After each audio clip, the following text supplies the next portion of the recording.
Hello friends, welcome back to the brand new video. तो क्यों बैठे हो खाली, उड़ा दो सब्सक्राइब बटन की लाली। आज की वीडियो में हम बात करेंगे स्कूटर्स के बारे में और जानेंगे स्कूटर्स का रोचक इतिहास कि सबसे पहला स्कूटर कहां आया और कैसे स्कूटर्स ने इतनी सक्सेस पाई कि आज भी स्कूटर्स को ही सबसे कंफर्टेबल टू व्हीलर कहा जाता है और स्कूटर्स को कंप्यूटर किंग कहना गलत भी नहीं। यार तेरा चेतक पे चले तन कसका रेड फरारी। और स्कूटर का भी एक अलग स्वैग है और इस वीडियो में हम ओल्ड जनरेशन से लेकर लेटेस्ट गियरलेस स्कूटर की बात करेंगे। और अब तो इलेक्ट्रिक का जमाना आने वाला है, तो बने रहे मेरे साथ स्कूटर की हिस्ट्री जानने के लिए। So welcome to auto fiction.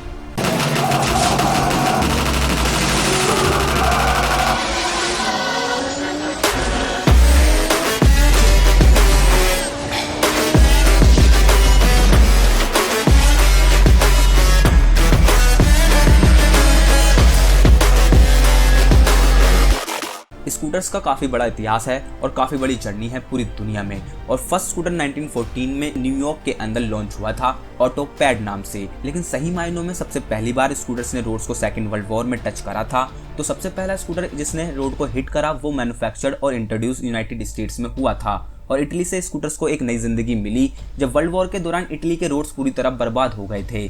तो स्कूटर ही एक ऐसी चीज बनी लोगों को इधर से उधर कम्यूट करने के लिए, क्योंकि स्कूटर्स छोटे और इजी टू ड्राइव होते हैं, जिसकी वजह से सबसे ज्यादा इस्तेमाल किए जाने वाला ट्रांसपोर्ट बन गया। और अब करते हैं इंडिया की बात कि इंडिया में स्कूटर ने सबसे पहला कदम कब रखा।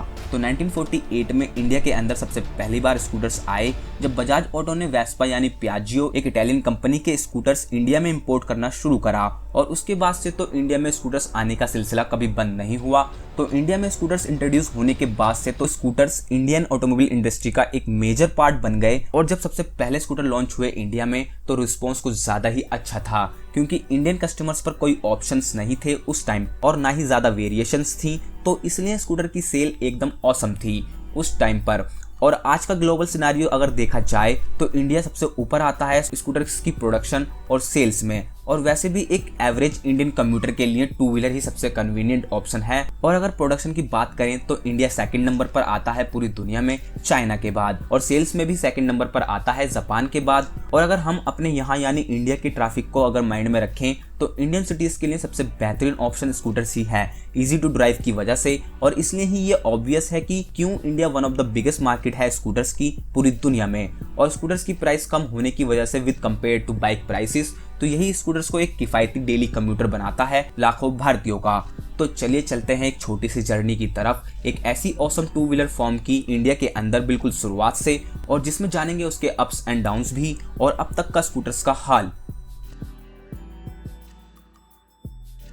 जैसे कि मैंने पहले बताया कि जब सबसे पहले स्कूटर्स आए इंडिया में वो साल था 1948, जो बजाज ऑटो इंपोर्ट करता था। और बजाज ऑटो ही सबसे पहला डीलर बना स्कूटर्स का इंडिया में, जिसने अपना ट्रेड वेस्पा स्कूटर्स को इंपोर्ट करके शुरू करा।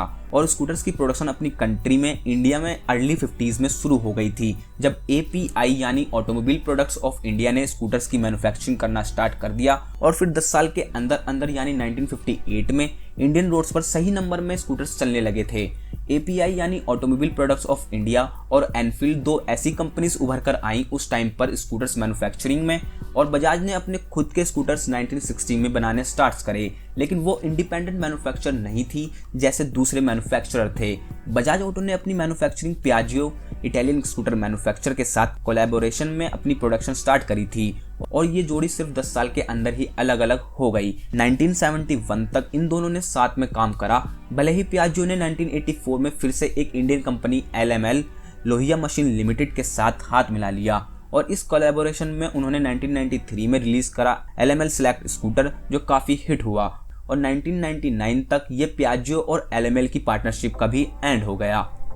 और फिर स्कूटर्स की पॉपुलैरिटी 70s से मिड 80s तक थोड़ी कम हो गई, और ऐसी पॉपुलैरिटी नहीं रही स्कूटर की जैसी शुरुआती दिनों में थी जब 1948 के बाद से हुई थी, क्योंकि उस वक्त एक अलग टाइप्स के टू व्हीलर्स की डिमांड बढ़ गई थी जैसे बाइक्स की, क्योंकि 70s में काफ़ी बाइक्स के स्टनिंग मॉडल्स इंडिया में आए जिसने इंडियंस को अपनी तरफ अट्रैक्ट करा और अपनी खुद की मार्केट को टारगेट करा। और यही वो टाइम था जब इंडिया में स्कूटर्स का फ्यूचर के लिए कुछ सोचना था, जबकि बहुत से लोग जो एक टू व्हीलर खरीदना चाहते थे वो सबसे पहले बाइक्स की तरफ ही देखते थे, बाद में स्कूटर्स की ओर।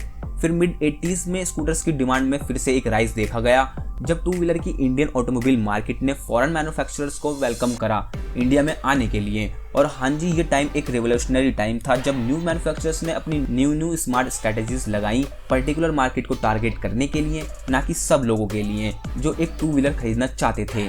तो फिर उन्होंने यंग वुमेन और ओल्डर पीपल के लिए स्कूटर्स डिजाइन करे जो इजी टू ड्राइव और कंफर्टेबल हों। और यही वो टाइम था जब गियरलेस स्कूटर्स का जन्म हुआ इंडिया में। एक गियरलेस स्कूटर लॉन्च हुआ इंडिया में काइनेटिक और होंडा के कोलैबोरेशन के साथ।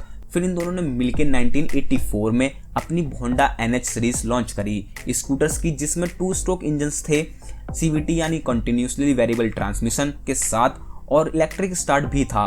और ये यंग वुमेन और ओल्डर पीपल्स को टारगेट करने के लिए बनाया गया था क्योंकि ये गियरलेस थे और इजी टू ड्राइव थे। यहीं से गियरलेस स्कूटर्स का रिवॉल्यूशन स्टार्ट हुआ इंडिया में, और इसी वजह से पुराने गियर वाले मॉडल्स अपनी मार्केट में पहचान खोने लगे क्योंकि वो काफ़ी डिफिकल्ट थे चलाने में एक वुमेन के लिए। इसलिए big share of buyers gearless scooter पर डाइवर्ट हो गए। और काइनेटिक की सक्सेस देखने के बाद TVS और हीरो भी इंस्पायर्ड हुए, और TVS ने भी 1996 में लेडीज के लिए अपनी TVS स्कूटी ES लॉन्च कर दी। फिर इसके बाद होंडा और काइनेटिक दोनों ने अपनी रास्ते चुन लिए, और आज के ज़माने में ये बड़े बड़े ऑटोमोबाइल जाइंट्स जैसे hero MotoCorp, Honda, TVS, Suzuki और यामाहा ने ही स्कूटर सेगमेंट पर राज कर रखा है। लेकिन होंडा ने ही इस स्कूटर मार्केट को इस मुकाम पर पहुंचाया है जब उन्होंने सन 2000 में अपनी एक्टिवा को लॉन्च करा था। होंडा एक्टिवा की वजह से ही पुराने पॉपुलर स्कूटर्स मैन्युफैक्चरर जैसे काइनेटिक, बजाज और TVS को हम भूल गए। होंडा से इंस्पायर्ड होकर ही अदर मैन्युफैक्चरर्स भी अपना खुद का वेरिएंट्स लॉन्च करने लगे, जैसे हीरो मोटोकॉर्प ने लॉन्च करी अपनी प्लेजर और मैस्ट्रो, TVS ने लॉन्च करी स्कूटी पेप, सुजुकी ने अपनी एक्सेस और यामाहा ने रे। और अब तो इस वक्त इन सब कंपनीज के डिफरेंट टाइप्स के गियरलेस स्कूटर्स अवेलेबल हैं, और पियाजो भी अपना एक अलग प्रीमियम ब्रांड लेकर खड़ा हुआ है वेस्पा के रूप में। और अब तो परफॉर्मेंस स्कूटर भी अवेलेबल हो गए हैं इंडिया में, जैसे एप्रिला SR 150, TVS एंटॉक एटसेट्रा। वैसे एक सबसे अजीब बात ये हुई कि अगर अब लेटेस्ट मॉडल्स का सिग्निफिकेंट शेयर निकाला जाए तो सबसे ज़्यादा कस्टमर्स इंडिया की यूथ है, जिसमें से ज़्यादातर कॉलेज स्टूडेंट्स हैं, जबकि गियरलेस स्कूटर्स को यंग वुमेन्स और ओल्डर पीपल को टारगेट करने के लिए लॉन्च करा था। लेकिन ये भी है कि अब इस वक्त हमारे शहरों के रोड्स काफ़ी कंजेस्टेड और ट्रैफिक से भरे रहते हैं, जिसमें ये स्कूटर ही एक सबसे बेस्ट ऑप्शंस निकल कर आता है। और अगर ऐसे ही ट्रैफिक बढ़ता रहा तो चांसेस हैं कि जल्द ही स्कूटर्स बाइक्स को भी रिप्लेस कर देंगे और फिर हमारे शहरों पर राज करेंगे। और इन स्कूटर्स पर भी दिन ब दिन टेक्नोलॉजी एडवांसमेंट हो ही रही है, और अब काफ़ी अच्छे इलेक्ट्रिक स्कूटर्स भी आ गए हैं, जैसे एथर S450, और भी इलेक्ट्रिक स्कूटर्स आने की प्लानिंग है।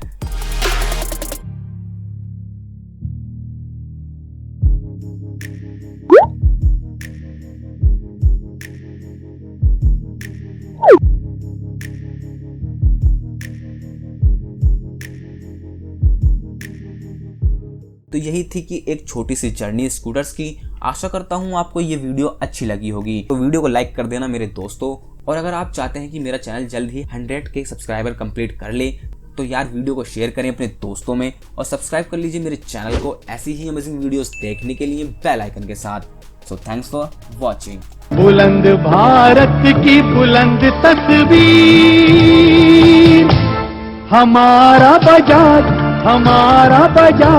बुलंद भारत की बुलंद तस्वीर, हमारा बजाज।